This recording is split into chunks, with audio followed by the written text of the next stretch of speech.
Decision making is an important function in our day-to-day life. A decision making is needed when the outcome of a situation cannot be predicted.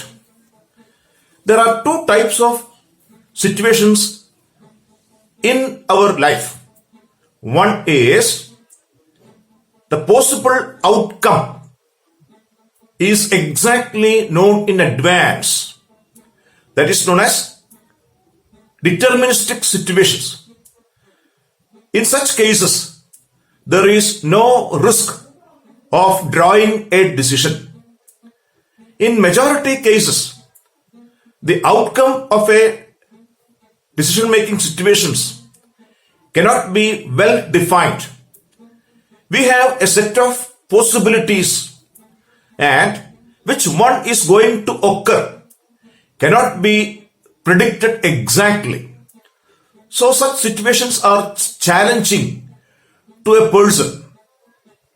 In such situations, we observe the past behavior, the experience, observations, present accomplishments, and then based on that factors, we take a risk in taking a decision. Here, we use the past behavior and present accomplishments in terms of numerical data. That is the major challenge in decision making of a manager. For decision making in management studies, quantitative techniques are applied. That is, the past behavior, present accomplishments in terms of numerical data. We have to predict the future course of events. The risk of the manager lies in the factor scarcity. The availabilities are limited and the requirements are unlimited. Hence, a proper decision is required. For that, we use quantitative techniques. And the entire subject of quantitative techniques is based on probability. Hence, probability becomes the major component in decision making. In this class, we are trying to introduce the subject probability. The subject probability is introducing here. What is probability? Probability means a measure of possibility. Possibility is qualitative, either good or bad, either success or failure, etc. That's a qualitative measure, whereas probability is a quantitative measure of possibility. It is a numerical measure. It measures uncertainty and risk. That is the definition to probability. Probability is a measure of uncertainty and risk. It measures the chance of occurrence of an event in terms of numerical values. Probability measures numerically the chance of occurrence of an event. Probability lies between 0 and 1. 0 and 1. Hence, that's a numerical value of possibility which lies between 0 and 1. The probability of an impossible event is 0 and the probability of a certain event is 1. That is the introduction to the term probability. Probability is a measure of uncertainty and risk. What's meant by risk? Risk means the total possibilities are known in advance. So probability helps to take a decision in case of uncertainty and risk. It is a numerical measure of uncertainty and risk. Now, introducing the terminology, the basic terms used in probability.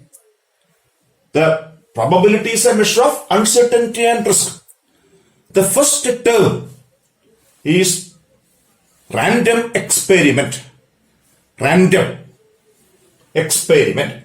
What are the properties of a random experiment? An experiment having these properties are called random experiment. The properties are: 1. A random experiment is an experiment which can be repeated any number of times, and there is a condition also, under identical conditions. An experiment which can be repeated any number of times under identical conditions. Second one, what are the possibilities? The total possible outcomes are known in advance. The outcomes of a random experiment are known in advance. So that is the second property. And the third property is outcome in a single trial cannot be predicted. So this is a situation of probabilistic situation. Probabilistic. The best basic term is random experiment. There is an experiment which can be repeated any number of times under identical conditions. The total possible outcomes are known in advance, but the outcome in a single trial cannot be predicted. And this is a situation of uncertainty and risk. And one example is tossing of an unbiased coin. We know that a coin has two sides, namely head and tail. An unbiased coin having no bias, a perfect coin. A coin can be tossed infinite number of times, and the possibilities are either head or tail. Either head will turn up or tail will turn up. But what about the outcome in a single trial? That cannot be predicted. So tossing of a coin is an example for probabilistic decision, probabilistic situation. The second component is sample space. That is the basis for a decision making, sample space. It is defined as the set of all possible outcomes of a random experiment. There is a set, there is a space, all the possibilities. So a sample space is defined as the set of all possible outcomes of a random experiment. And the basic element, the shortest, smallest component, the basic element in a sample space is termed as sample point. Then we may be defined sample space as the set of sample points. What is sample space? A set of sample points. And according to the nature of random experiment, there are two types of sample spaces. They are known as finite sample space and infinite sample space. That is, sample spaces are of two types, finite sample space and infinite sample space. If the number of sample points is countable, it is called finite sample space. If it is uncountable, infinite, it is called infinite sample space. The first category of sample space, finite sample space.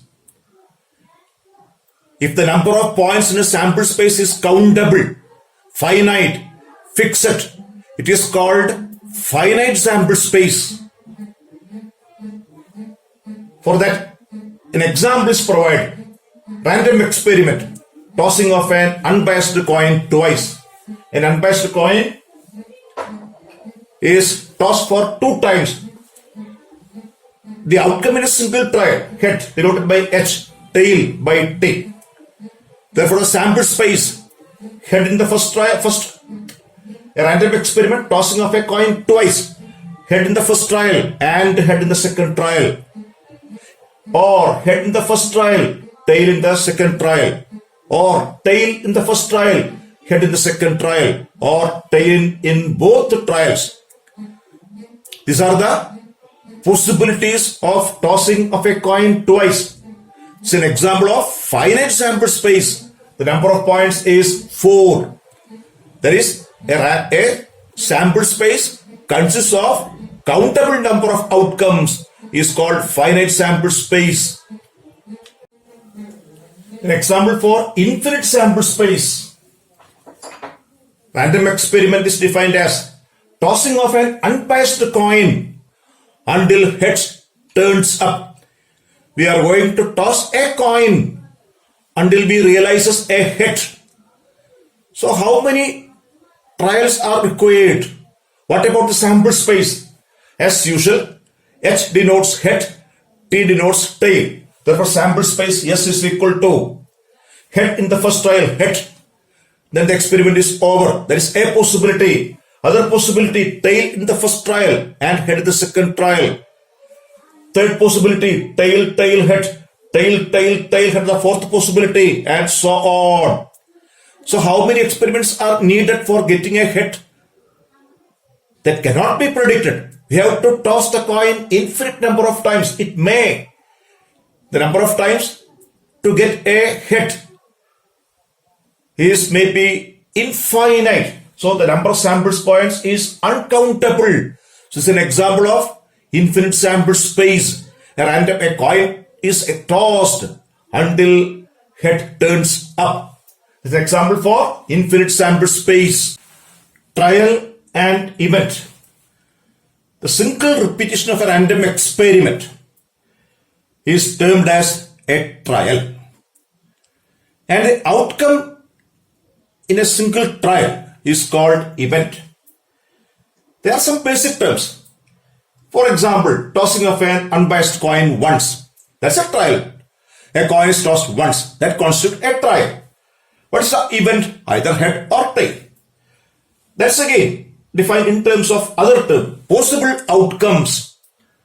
The set of all outcomes, that's our sample space. The set of all outcomes having a chance to occur. If you toss a coin, head may occur, tail may occur. That constitute the set of possible outcomes. Then some properties of events or outcomes. Mutually exclusive outcomes or mutually exclusive events. It's a very basically important property of events. Mutually exclusive. By definition, two events are said to be mutually exclusive if their simultaneous occurrence is an impossible event. Two events are mutually exclusive if their simultaneous occurrence is an impossible event. Example, in tossing of an unbiased coin, the outcomes head and tail are mutually exclusive. In tossing of an unbiased coin, we have to specifically term as once. If you toss a coin once, the events head and tail are mutually exclusive. Why? The joint occurrence of head and tail in a single trial is impossible. That is, two events, two outcomes are said to be mutually exclusive if the occurrence of one prevents the occurrence of the other or the simultaneous occurrence is impossible. One more situation of mutually exclusive events. Two events are said to be mutually exclusive if their simultaneous occurrence is impossible. Consider a situation if there are more than two outcomes. Then a set of outcomes becomes mutually exclusive if the occurrence of one event prevents the occurrence of all others. That is, if there are several events, the occurrence of one event implies that the non-occurrence of all others. That's the same concept. Simultaneous occurrence is impossible. For illustrating that, we consider a simple example. We know that a die, a fair die, a cube having 6 faces. Consider a cube having 6 faces marked with 1, 2, 3, 4, 5, 6. Suppose we throw a die once, throwing of a fair die once, then the sample space consists of throwing a fair die once. The sample space consists of 6 points, either phase 1, 2, 3, 4, 5, 6. If you throw a die once, we get either 1 or phase 2 or phase 3, 4, 5 or 6. If you realizes the phase 6, that means there is no possibility of occurrence for 1, 2, 3, 4 or 5. That is, the occurrence of any outcome prevents the occurrence of all others. That is an example for a set of events which are mutually exclusive. Then, if an event is not mutually exclusive, we have no specific terminology that they are termed as not mutually exclusive events. Therefore, events are of two types, mutually exclusive and not mutually exclusive. The next terminology is of equally likely events. If all possible outcomes have an equal chance or probability, if all possible outcomes in the trial of a random experiment have equal chance or probability to occur, they are called equally likely events or equiprobable events. If all the outcomes are having same chance to occur. Example, a simple example. In tossing of an unbiased coin once, there are two possible outcomes, head and tail. Both the outcomes are having the same chance to occur. So they are called equally likely events. If the events are having the same probability, they are called equiprobable or equally likely events. Then we define the term exhaustive events. Exhaustive, that is a set of all. The set of all possible outcomes of a random experiment is termed as exhaustive events. That is equal to the number of possible outcomes, the number of exhaustive cases, number of sample points. It's another term that has no specific significance. The set of all possible outcomes of a random experiment is termed as exhaustive events. That is complete. Example, if an unpassed coin is tossed 3 times, an unpassed coin is tossed for 3 times, the sample space S consists of head in the first trial, head in the second trial, head in the third trial, head, or head in the first trial, head in the second trial, tail in the third trial, or. These are the possibilities. 1, 2, 3, 4, 5, 6, 7, 8. There are 8 possibilities. Therefore, the number of possible outcomes is 8. The sample space consists of 8 points. That is equal to the number of exhaustive cases. Exhaustive. And that is equal to the number of sample points. And that is an example for finite sample space also. That is the exhaustive cases. So we defined mutually exclusive, equally likely, and exhaustive events. That's the properties of the outcomes of a random experiment. What is a random experiment? Now, an experiment which is random. An experiment whose outcomes are random. An experiment whose outcomes are based on chance. An experiment, the outcomes are based on probabilistic characteristic. The next term is favorable cases. The cases which are favorable, which supports, which entail the occurrence of a specified event. Simply, favorable cases means cases which are favorable to the prescribed event. Among the points in the sample space, the points which entail the happening of an event is termed as favorable cases. For example, consider sample space of tossing a coin thrice. We have 8 points. Suppose we need 2 heads. Exactly 2 heads. How many are favorable? 1, 2, 3. That is, out of 8 cases, 3 are favorable to the occurrence of 2 heads. That is, the events which satisfies our demand, which entail the happening of an event, is called favorable cases. For defining probability, 3 definitions are available. We have to define probability. Probability is a measure of uncertainty and risk. It is related to chance, random experiment. Then the 3 definitions available are classical definition, 1. Second one is statistical definition. Third one is axiomatic approach.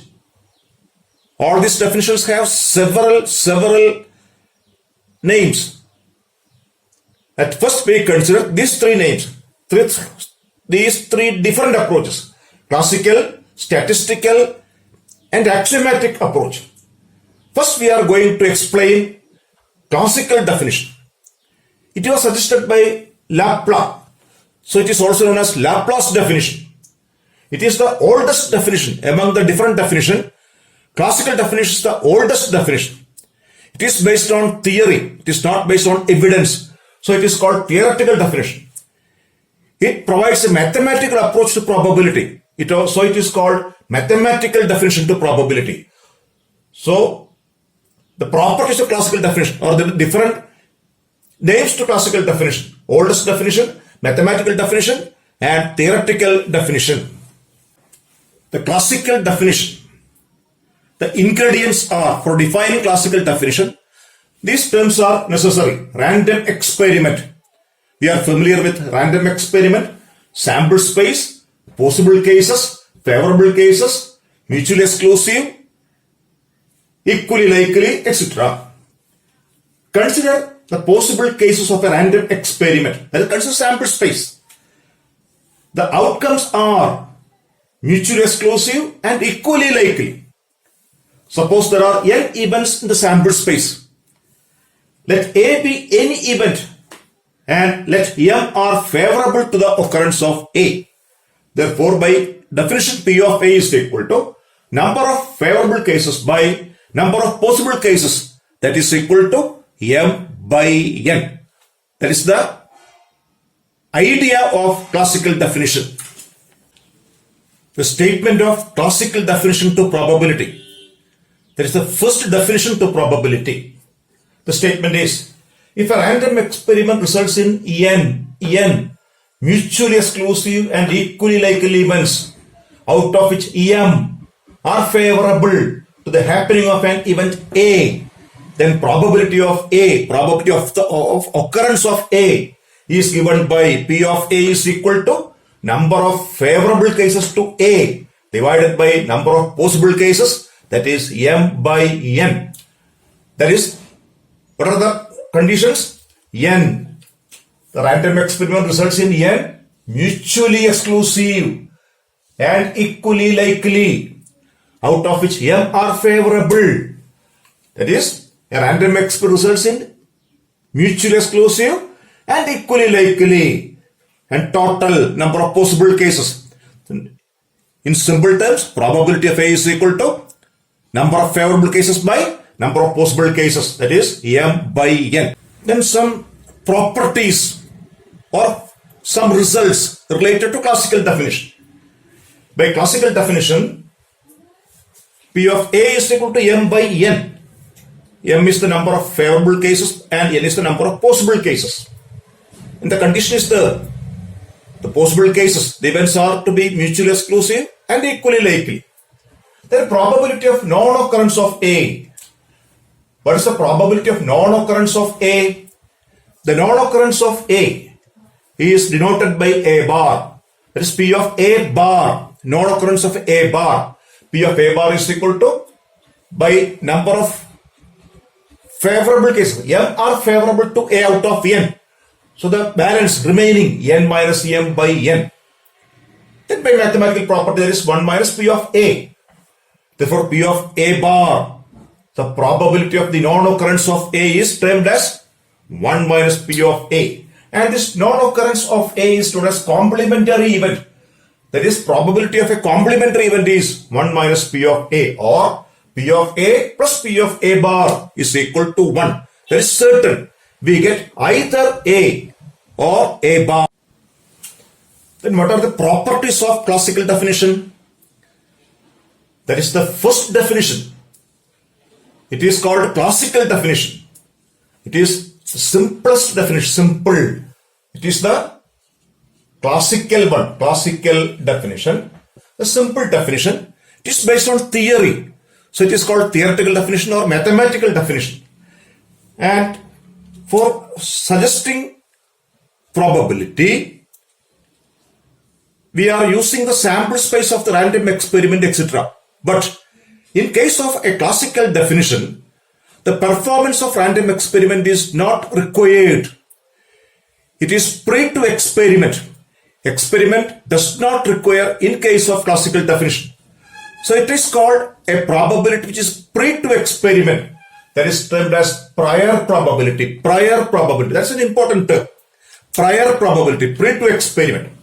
And the additional property, if an event A is impossible to occur, that is, the number of favorable cases is 0, then probability of A is equal to 0 by N equal to 0. On the other hand, if A is certain to occur, that is certain, sure, then probability of A is N by N, number of favorable cases is equal to number of possible cases. That is 1. That means by classical definition also we prove that probability is a number lying between 0 and 1. If probability is 0, the event is impossible, or the event is impossible, its probability is 0. If the event is certain, probability is 1. If probability is 1, the event is certain, and if the event is certain, the probability is 1. And probability is a measure of uncertainty and risk. That is, probability always lies between 0 and 1. The subject probability is introduced. The probability is not an easy concept, since in every situation we have uncertainty and risk. Every decision-making problem is of a probabilistic nature. So we have to consider all the factors, the past behavior, present accomplishments, in terms of numerical data, to predict the future course of events, to estimate the expectation, the expected values. Hence, probability is an important concept. It needs all the considerations of mathematical science to predict or to use it. It is based on numerical evidence. It is based on experience. It is based on quantitative data. And it forms the cornerstone of statistics or statistical inference. We just introduced the term probability. Then we have to discuss statistical definition, axiomatic approach, the numerical problems, etc. in the coming sessions.